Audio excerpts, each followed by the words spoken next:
Okay, we're following, and Ed is kind of moving along here. I'm going to cut tape. Okay.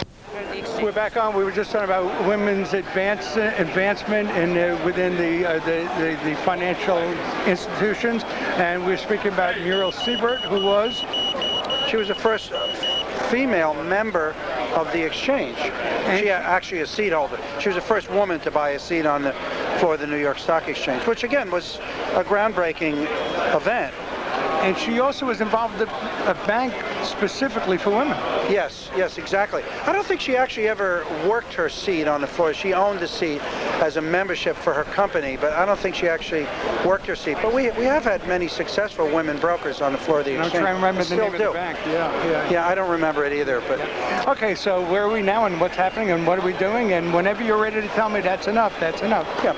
Well, no, I was just saying this is a good place to end, and that is that what does the future of the New York Stock Exchange hold?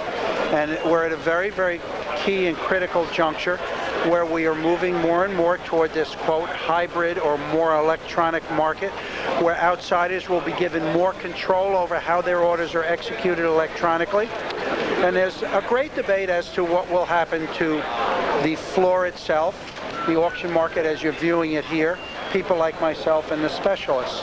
So I think it'll be very interesting to watch over the next few months. I guess the full hybrid system is scheduled to be unrolled by early in February, I would guess. Yes. So it'll be interesting to see what really happens to functions such as myself and specialists and the way things are done now. In a more electronic environment. Hybrid is a very much the key word. That may be the most important word of this coming year. Hybrid, the oil and what's happening, how will that affect people depending less on oil and moving to hybrids and that sort of thing. Peanut oil, and how will that affect? I guess that's commodities. Right, that's a different type of hybrid with hybrid cars and so on. But you know, in some ways it's different, but the same. The hybrid will revolutionize the American automobile industry. We've already heard General Motors announce they're moving toward a fully electric car. So yeah, in some ways they're not all that dissimilar. The hybrid market here and hybrid automobiles are revolutionizing their various industries. There's almost a color code happening in here. Certain people are in green. You're in a blue, sort of a dark blue, maybe a black. I see red blazers walking around. What's happening with different colors at different functions? No, actually, it's interesting you asked that. Over the years, that is the most commonly asked question. That is, what do all the different colors mean? In most cases, it means nothing. Supervisors of the exchange wear the dark green jackets that you'll see. They do have jackets, and back in the days when we had runners, the runners would wear sort of a gray-blue jacket so you could recognize them. But generally, the color of the jacket is up to either the individual firm.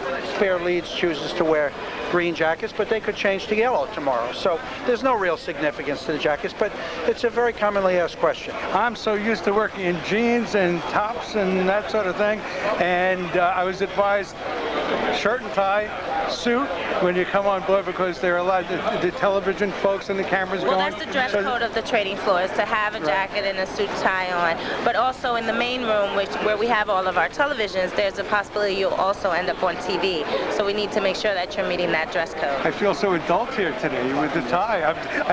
How do you tie this thing? How do you tie this thing? Well, I guess, are you ready to go? Is this it? Yeah. Okay. Are we going to be seeing you later, or I guess this is it? No, I think don't think so unless you want it. I mean, I can do it if you want it, but okay, we're yeah, fine. no, I think we got everything we need. Okay. Thank you so much. Stephen R. Papora of William O'Neill and Company Incorporated. Anything you'd like to say? Any closing thought? Anything about anything? And what is it? You have a number here? That's my badge number. That's your badge when number. you're in a crowd, you have to give up your number and trade. Okay. No, I just think that as our economy and our industry matures, we know that more and more individuals have money in stocks, and I just hope that many people fear information of stocks. I know many people I meet are totally confused, but it's a very interesting time, a very interesting intellectual exercise trying to understand the stock market, and it's not all that complicated. So I hope more and more people feel more comfortable with the stock market and educating themselves and trying to learn as they begin to direct their own futures and equities? Well, in the 50s, I was working as a messenger at Payne Webber Jackson Curtis, and I had a stockbroker friend. I said, he said, well, how much money do you have in the bank? I said, about $1,000. He says, take that $1,000 and buy Syntex. Go and buy Syntex, S-Y-N-T-E-X. It was 50 cents a share. It was one of these penny type things. I said, no, I better hold on to my money. I don't know, Wall Street, stocks. Well, it finally split about $250 a few months later. It was the first birth control pill, as I recall. And then when I finally did buy stock, Telesciences, Telsci, I lost about $7,000. So you never know. Today, you could have been talking to a millionaire today. Well, it's funny you picked Syntex because the founder of my firm, William O'Neill, was one of the first major people to recognize Syntex and its value in the market. And as he points out many times, if you've ever read any of his books, that successful stocks come from new and innovative ideas and products. And certainly through the 90s, we saw many of them with companies like Microsoft and Dell, America Online, and companies like that. But Syntex, funny you should mention it, is probably one of the most significant, it's amazing, new products and innovations of the 20th century, certainly. 50 cents a share. And there it is. People made a lot of money, and that's what stocks are about. Holy cow. So identify the new and successful ideas and products, and people can make a lot of money in this business. Happy And holidays. I'll leave you with that. Happy holidays. Happy holidays. Thank you so much. We're going to cut right now. You're listening to Visions, a series of visits to almost everywhere. I'm your host and fellow traveler, Herb Malzman. We are going to leave the floor now. We will be back for the closing bell. So with that, let's cut tape. We're back on tape, of course. It's approximately 11 a.m. right now. We are outside the New York Stock Exchange again. We have been taken out of the building, not forcibly. We left the building. We're going to come back here at 3 o'clock for the closing bell, and that's when we'll hook up with Merthyr again and kind of close out today this piece. I'm going to move on now to seats, a very interesting point that was made about seats. They're not really seats, but I'm going to pause right now and come to the seats page. Let's pause. Okay, we're at a pause right now. When we said seats, they're not actually seats. Two security NYPD ESU personnel, police officers just passed with some very serious weaponry that kind of walked the perimeter of the New York Stock Exchange here, building, the New York Stock Exchange building. Let's just go for a moment to seats. New York Stock Exchange trading licenses, seats. They're not actual seats. I've been under the impression that seats, you're sitting down. It really stands for Stock Exchange Auction Trading System. So seats, S-E-A-T-S, and that's how it comes about. We're going to take a break right now. Again, we're going to be back here at the building, New York Stock Exchange building, at about 3 p.m. We're going to go inside. I don't know how much more chatting we're going to do, but we're going to be on the floor for the closing bell on this Friday, December 1st, 2006. It's about probably about 11:15 right now in the morning. The skies are gray. We had a couple of downpours this morning waiting to get access into the building. It is dry right now. We're expecting some extremely inclement weather in sometime around early afternoon, probably 3:30, 4 o'clock. It's going to turn cold. It's probably around 60 degrees right now. It's a balmy Friday afternoon, Friday morning right now in New York City. Canine Patrol just went through. Canine Patrol, that's the truck you just heard. Okay, let's take a break again. This is Visions, a series of visits to almost everywhere. I'm your host and fellow traveler, Herb Malzman. Let's cut tape. Okay, we're back on tape. It's about 3 p.m. right now. We're downtown New York City, the Wall Street area. We're on the corner of Exchange Place and Broad Street. We're getting ready to go back into the New York Stock Exchange. We're going to get back on the floor. I don't think we're going to be doing too much speaking at this point. We're just going to be there for the closing bell and bid adieu at that point. So that's the story. Right now, the sky is overcast. It's cloudy, of course. It's getting dark. It's at 3 p.m. It gets a little dark, a little a little early because the time change, the spring ahead fall back. It's not raining right now. It's still threatening. The sun came out for just a little bit about 12:30 this afternoon, and then it peaked back in. We had a couple of short little bursts of a couple of showers, not really anything heavy, not of no real consequence. Right now, again, they're expecting a heavy weather about 4:30. Again, it's December 1st, 2006, a couple of weeks before winter here in the U.S. of A., and we expect to be getting some winter-like weather the last few days after balmy temperatures throughout the month of November. So we're waiting for Mirtha Medina to come scoop us up at security outside the building right now. We've got our security badge and ready to head back on the floor. We're going to take a break right now. We will see you inside the building. Again, about, I think the closing bell is at 4 p.m. And so I guess we're going to be picked up about 3:30 or so. So 4 p.m. closing bell on this December 1st, Friday, December 1st, 2006. Again, you're listening to Visions, a series of visits to almost everywhere. I'm your host and fellow traveler, Herb Malsman. Let's get ready to be collected at security. Cut tape. On tape, we're in the members gallery overlooking the what room? Main room. The main room. We're in the main room. We're with Mirtha Medina. And Mirtha, you're on. Okay, just to cover a couple of things, we'll review. We have 4 different rooms. The main room, which is the one we're overlooking right now. To the left, we have the garage, which Mr. Purpura gave us the colorful story about. And then to the right, we have the blue room, the extended blue room, and the new room. Now, this is the main room because it's the first room we occupied when we moved into this building in 1903. I believe this is the 3rd home for the New York Stock Exchange. And most of our cameras that televise our opening bells are located in this room. Now, if you look to the right where the big flag is, right underneath there, you'll see the podium, which is where the opening and closing bell rings every day. The opening bell is at 9:30. The closing bell is at 4. And today for the close, we have C&D Technologies Incorporated celebrating their 10th year anniversary. I'm sorry, yes, 10th year anniversary. I also wanted to talk a little bit about the management team at the exchange. John A. Thane, who is our CEO, he joined us in January of 2004, if I'm not mistaken. We also have Catherine Kenny, who is President and Co-Chief Operating Officer. She's been with the exchange since 1974 and is the first woman to hold the co-president title. We also have Gerald D. Putnam. Because of our acquisition of Archipelago Holdings, he is also a president and co-chief operating officer, operating under NYSE Group, which is our new name. And then we have Nelson Chai, who is our chief financial officer, and we have Richard G. Ketchum, who is the chief executive officer of NYSE Regulation, which became its own separate entity than the New York Stock Exchange.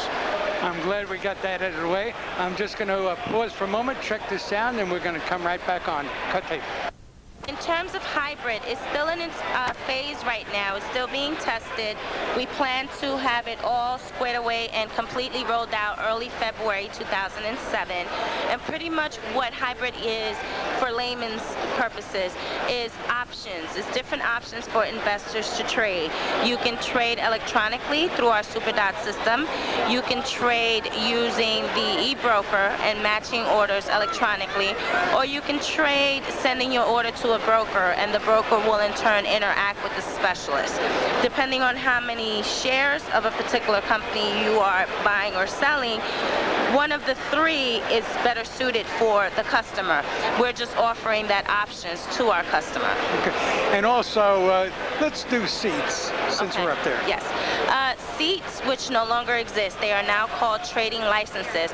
But at one point in time, when the exchange was a public company, private company, it was a private company for 213 years. A seat signified a membership. there were 1,366 seats. So there were only 1,366 members. And what that meant is that they had authority to trade on the floor because they had membership. Now that we became a public company as of March 8, 2006, the seats, or the term seats, are now known as trading licenses. And there is a fee to be paid monthly in order for you to have a license to trade on the floor. So now we're going to talk about the layout of the trading floor, and pretty much the layout is basic throughout the 4 rooms. The perimeter of the rooms up against the wall are where all the brokerage houses are found. So you will find your Bank of Americas, your Goldman Sachs, so forth and so on. In the center of the room are where the posts are found, and they're shaped kind of like an octagon. It almost looks like an octopus because it has all these little arms coming out of it with panels. What those panels are have information of what the specialist trades. Any specialist can handle anywhere from 1 to 10 stocks depending on how volatile or how much movement is in a stock. And when you want to know what specialist trades what stock, these screens help you figure that out. Now we have a centralized market, and pretty much what that means is that you can only find a stock in one particular area. So our posts are numbered from 1 to 22, if I'm not mistaken. And if you are looking for stock X, just for the purpose of giving you an example, they will tell you it's at post 10, panel A. So you would know to go to the main room to find that post and to find that alphabet, and that's where you would find that stock, and only in that particular place. The reason we take pride in being a centralized market is because we guarantee you the best price for your purchase. So if the best price for the stock is in Philadelphia, we will reroute your order to Philadelphia because our promise is to guarantee our customers the best price.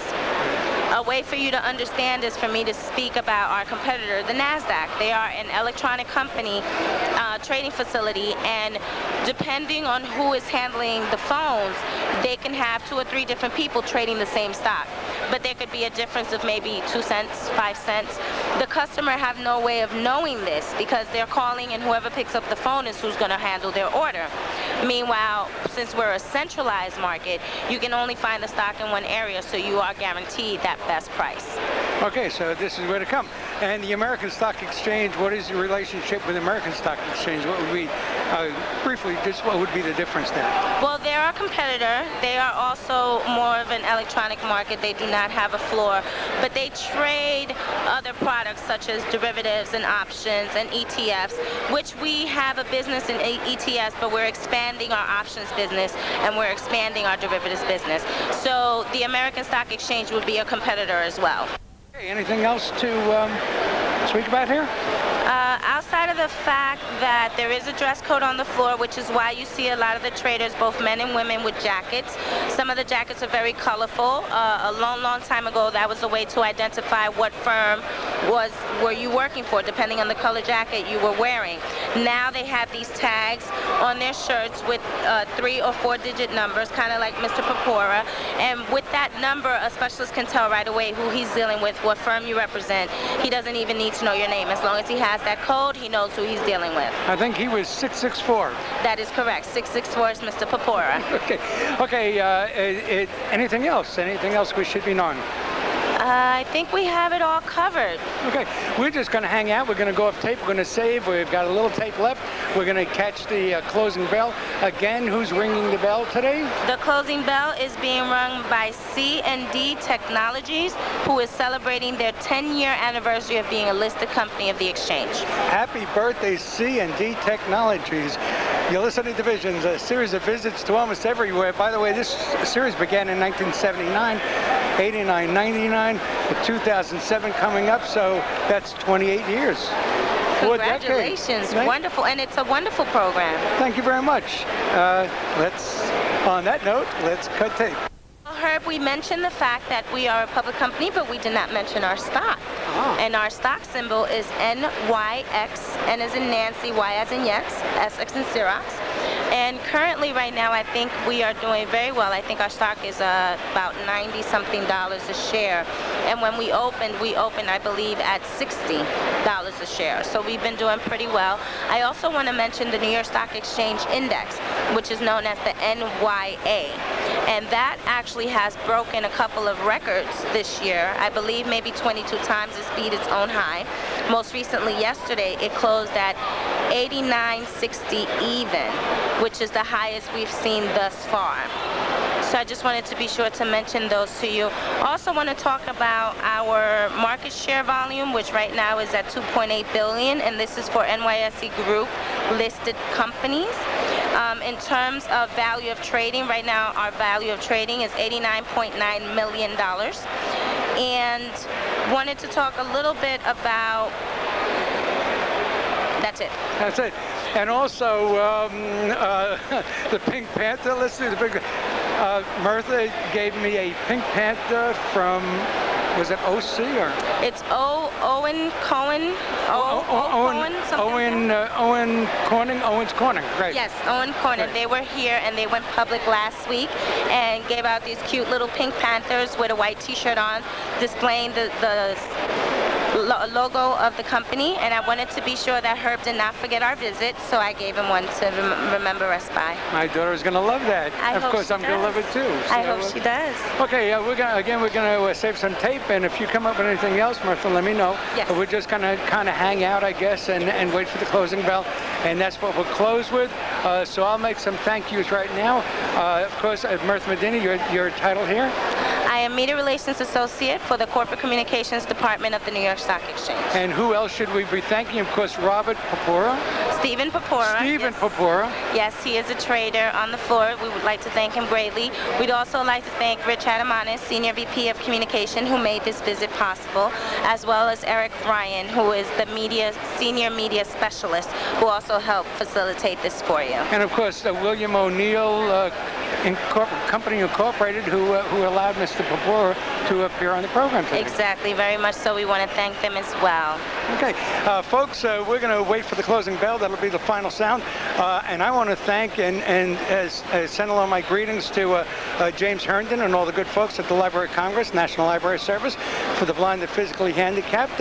Again, as soon as this program is mastered, we'll be sending it on to the library, and they'll get it straight out to you, to your libraries or wherever you may be overseas. So I hope you enjoy it.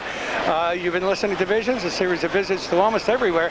I'm your host and fellow traveler, Herb Malzman, from the floor of the New York Stock Exchange, from above the floor of the New York Stock Exchange. The world puts its stock in us.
No real significance to the jackets, but it's a very commonly asked question. I'm so used to working in jeans and tops and that sort of thing, and I was advised shirt and tie, suit when you come on board because they're allowed the television folks and the cameras Well, going? that's the dress So- code of the trading floor, is to have a jacket and a suit tie on. But also in the main room, where we have all of our televisions, there's a possibility you'll also end up on TV. So we need to make sure that you're meeting that dress code. I feel so adult here today with the tie. How do you tie this thing? How do you tie this thing?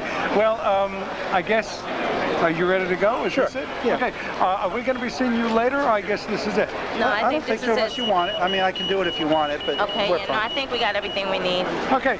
Thank you so much. Stephen R. Papora of William O'Neill and Company. So it'll be interesting to see what really happens to functions such as myself and specialists and the way things are done now in a more electronic environment. Hybrid is a very much the key word. That may be the most important word of this coming year. Hybrid, the oil and what's happening, how will that affect people depending less on oil and moving to hybrids and that sort of thing. Peanut oil, and how will that affect? I guess that's commodities. Right, that's a different type of hybrid with hybrid cars and so on. But you know, in some ways it's different, but the same. The hybrid will revolutionize the American automobile industry. We've already heard General Motors announced they're moving toward a fully electric car. So yeah, in some ways they're not all that dissimilar. Yeah, I don't remember it either, but Okay, so where are we now and what's happening and what are we doing? And whenever you're ready to tell me that's enough, that's enough. yeah. Well, no, I was just saying this is a good place to end, and that is that what does the future of the New York Stock Exchange hold? And we're at a very, very key and critical juncture where we are moving more and more toward this, quote, hybrid or more electronic market, where outsiders will be given more control over how their orders are executed electronically. And there's a great debate as to what will happen to the floor itself, the auction market as you're viewing it here, people like myself and the specialists. So I think it'll be very interesting to watch over the next few months. I guess the full hybrid system is scheduled to be unrolled by early in February, I would guess. February, yeah. Well, the hybrid market here and hybrid automobiles are revolutionizing their various industries. There's almost a color code happening in here. Certain people are in green. You're in a blue, sort of a dark blue, maybe a black. I see red blazers walking around. What's happening with different colors at different functions? No, actually, it's interesting you asked that. Over the years, that is the most commonly asked question. That is, what do all the different colors mean? In most cases, it means nothing. Supervisors of the exchange wear the dark green jackets that you'll see. They do have jackets, and back in the days when we had runners, the runners would wear sort of a gray-blue jacket so you could recognize them. But generally, the color of the jacket is up to either the individual firm. Spare Leads chooses to wear green jackets, but they could change to yellow tomorrow. So there's Okay, we're following, and Ed is kind of moving along here. I'm going to cut tape. Okay. We're back on. We were just talking about women's advancement within the financial institutions, and we were speaking about Muriel Siebert, who was. She was the first female member of the exchange. She actually a seat holder. She was the first woman to buy a seat on the floor of the New York Stock Exchange, which again was a groundbreaking event. And she also was involved with a bank specifically for women. Yes, exactly. I don't think she actually ever worked her seat on the floor. She owned the seat as a membership for her company, but I don't think she actually worked her seat. But we have had many successful women brokers on the floor of the exchange. I'm trying to remember the Still name of do. the bank.